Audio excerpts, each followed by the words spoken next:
Robert Michels, les partis politiques. L'idéologie bonapartiste. En tant que chef d'État, Napoléon Ier tenait à passer pour l'élu du peuple. Dans ses actes publics, l'empereur se vantait de n'être recevable de son pouvoir qu'au peuple français. Après la bataille des Pyramides, alors que sa gloire commençait à monter vers son zénith, le général exigeait impérieusement que lui fût conféré le titre de premier représentant du peuple, qui, jusqu'alors, avait été réservé aux seuls membres des corps législatifs. Lorsque, par son plébiscite, le peuple lui-même s'éleva plus tard au trône de France, il déclara qu'il considérait son pouvoir comme s'appuyant exclusivement sur la masse.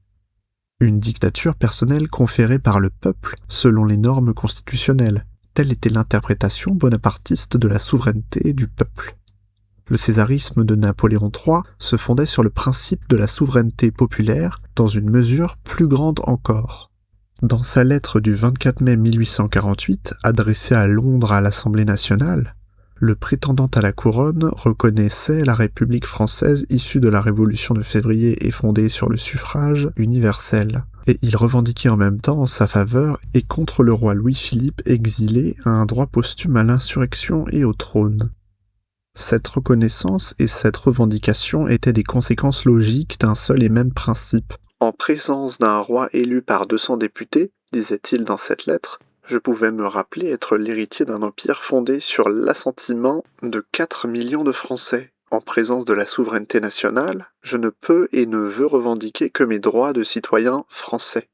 Non content de reconnaître dans la souveraineté du peuple la source de son pouvoir, Napoléon III en a fait encore la base théorique de toute son action pratique. Il s'est rendu populaire en France en disant qu'il se considérait comme le simple organe exécutif de la volonté collective, telle qu'elle se manifeste dans les élections et que, comme telle, il se tenait à l'entière disposition de cette volonté, pour tout ce qu'elle pourrait décider.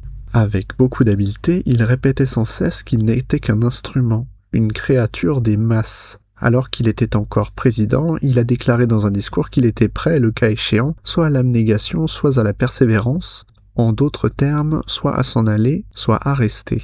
C'était le plus pur esprit bonapartiste qui s'exprima par la bouche du garde des Sceaux Olivier, lorsqu'il proclama à la Chambre au cours d'une des séances orageuses de l'été 1870 « Nous vous appartenons, vous nous reprendrez quand vous voudrez, nous serons toujours là pour recevoir vos reproches et vos anathèmes. » Le bonapartisme reconnaît la volonté du peuple sans réserve, jusqu'à lui concéder le droit au suicide. La souveraineté populaire peut aller jusqu'à se supprimer elle-même. Mais envisagée sous son aspect purement humain, la souveraineté populaire est inaliénable. Et si l'on tient compte de la succession des générations, elle apparaît en outre illogique et injuste, les pères ne pouvant revendiquer pour eux le droit moral de lier par leur renonciation leurs fils.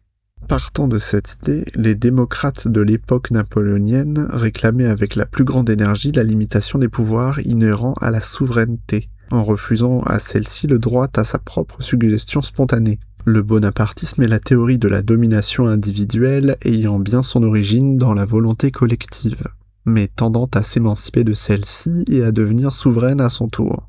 Il trouve dans son passé démocratique un refuge contre les dangers qui peuvent le menacer dans son présent antidémocratique. Dans le bonapartisme, le gouvernement de César, ainsi que l'avait noté un esprit sagace des dernières années de l'Empire, devient un organe régulateur de la souveraineté populaire. Il est la démocratie personnifiée, la nation faite homme. Il est la synthèse de deux concepts antagonistes, démocratie et autocratie. Une fois son nom sorti de l'urne électorale, l'élu ne souffre plus aucune opposition, puisqu'il personnifie la majorité du peuple, toute opposition à son égard est antidémocratique. Le chef d'une pareille démocratie est irrévocable, puisque la nation qui a parlé ne saurait se contredire.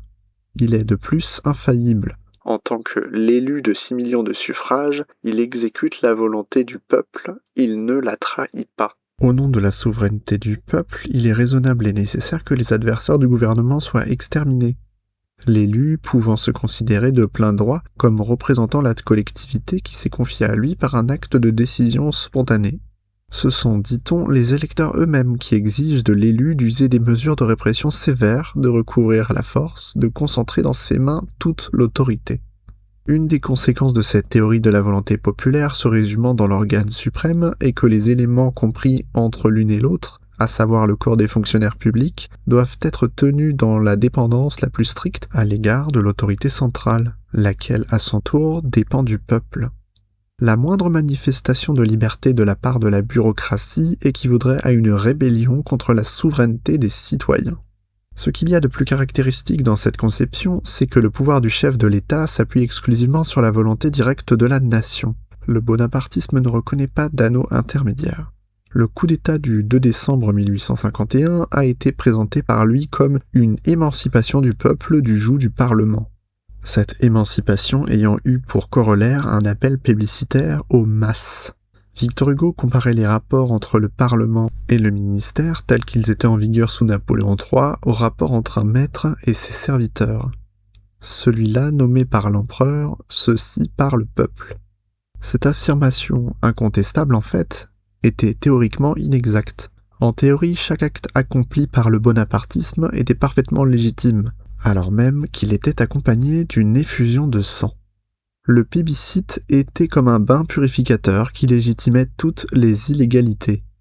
Lorsqu'il eut reçu l'annonce solennelle de son triomphe plébiscitaire, Napoléon III déclara que s'il a commis par son coup d'État une infraction aux lois, ce ne fut que pour raffermir le droit. Je ne suis sorti de la légalité que pour rentrer dans le droit. Et 7 millions de votes l'ont absous. La sanction plébiscitaire, 3 fois renouvelée par le peuple français au gouvernement illégal du troisième Bonaparte et confirmée par d'innombrables et bruyantes démonstrations de sympathie, offrit au désir de conciliation des républicains accommodants un facile prétexte pour passer de l'opposition à la monarchie.